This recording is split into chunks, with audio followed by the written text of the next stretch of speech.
As the combatant commander, I am fully responsible for this strike and its tragic outcome.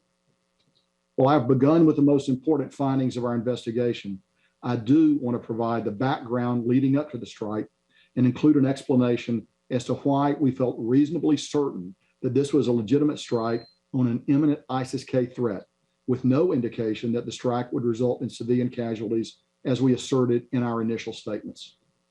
The strike on 29 August must be considered in the context of the situation on the ground in Kabul at Hamid Karzai International Airport, following the ISIS-K attack that resulted in the deaths of 13 soldiers, sailors, and Marines, and more than 100 civilians at Abbey Gate on 26 August, and also with a substantial body of intelligence indicating the imminence of another attack.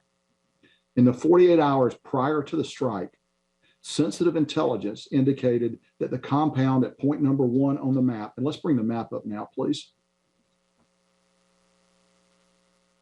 And we're just going to bring this up. Hopefully you have an opportunity to see it here as we go forward. John, can you see the map there? Tape disabled, you, sir.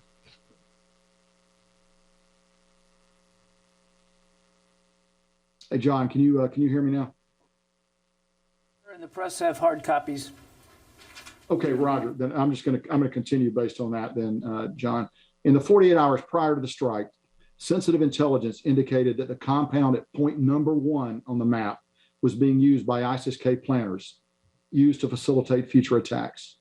We were also receiving a significant number of reports indicating multiple avenues of attack, which were being planned simultaneously, through which ISIS-K would attempt to harm our forces, including with rockets, suicide explosive vests, and vehicle-borne improvised explosive devices. In fact, in the 36 hours preceding the strike, our leaders on the ground, at the airport, and in the strike cell received more than 60 different pieces of intelligence related to imminent threats, with some intelligence corroborating and some conflicting, with events observed from our UAVs, which were flying above Kabul throughout the day. One of the most recurring aspects of the intelligence was that ISIS-K would utilize a white Toyota Corolla as a key element in the next attack. Because the compound at point number 1 was our strongest lead for this series of imminent attacks, we initiated an intense surveillance of the compound with as many as 6 MQ-9 Reapers on the morning of 29 August. At 8:52 a.m. local time on 29 August, a white Toyota Corolla arrived at point number 1, the compound we believed to be a key area of interest associated with imminent threats to the airport. 2 adult males exited the vehicle, met with an adult male in the compound, and received a bag from him. The Corolla then departed the compound heading south, and we followed the vehicle. At 9:05 a.m., the Toyota Corolla picked up a 3rd adult male carrying a bag at point number 2, and then continued south. At 9:35, the Corolla arrived at the compound at point number 3, which we now know to include an Office of Nutrition and Education International, and all 3 adult males in the vehicle entered the building on the compound. At 11:19 a.m., 3 adult males unloaded bags and jugs from the trunk of the vehicle before departing the compound at 11:22 a.m., heading south.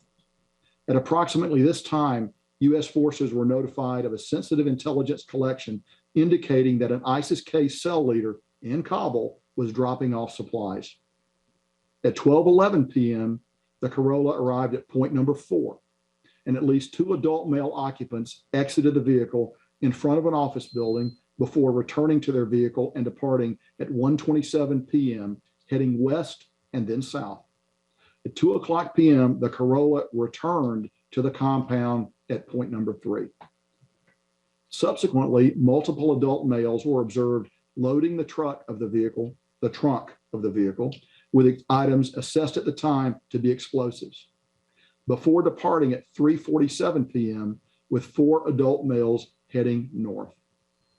At 4:11 p.m., the Corolla returned to point number 2 and dropped off 1 adult male carrying a bag, then continued north. After driving near point number 1, the Corolla dropped off one adult male on the road at point number 5, which is roughly several hundred meters north of point number 1. At 4:39 p.m., the Corolla dropped off its last passenger on the road at point number 6. At 4:51 p.m., the Corolla arrived at point number 7 and backed into a compound that was approximately 3 kilometers from the airport, which was the closest it came to the airport all day.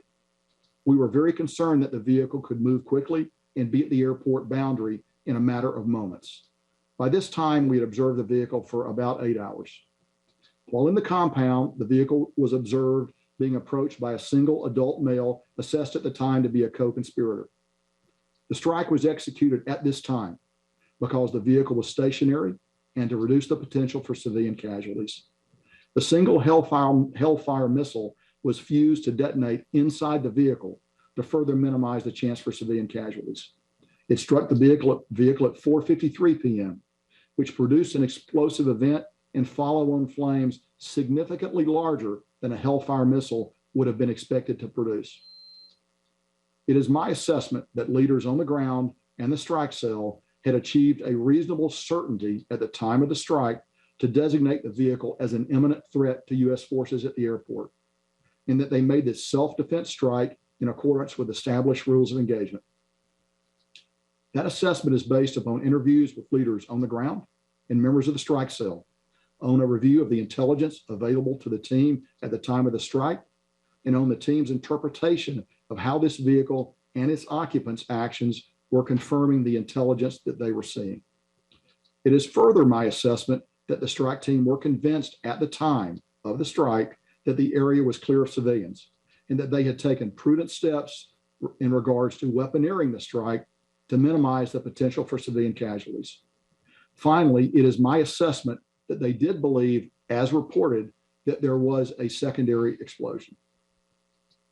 Our investigation now concludes that the strike was a tragic mistake.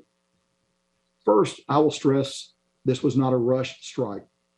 The strike cell deliberately followed and observed this vehicle and its occupants for 8 hours while cross-checking what they were seeing with all available intelligence to develop a reasonable certainty of the imminent threat that this vehicle posed to our forces. Second, while the initial reports indicated a secondary explosion, the initial investigation could only conclude that there was a possible to probable presence of external accelerants that could include either explosive material in the vehicle or an ignition of the gas tank of the vehicle. Subsequent analysis could not rule out the presence of a small amount of explosive material, but determined that the most likely cause was the ignition of gas from a propane tank located immediately behind the car. Such an ignition would have created the brief but massive fireball oriented directly up and out of the compound that was observed in the video and displayed in this photo. If we could get that next photo up, please.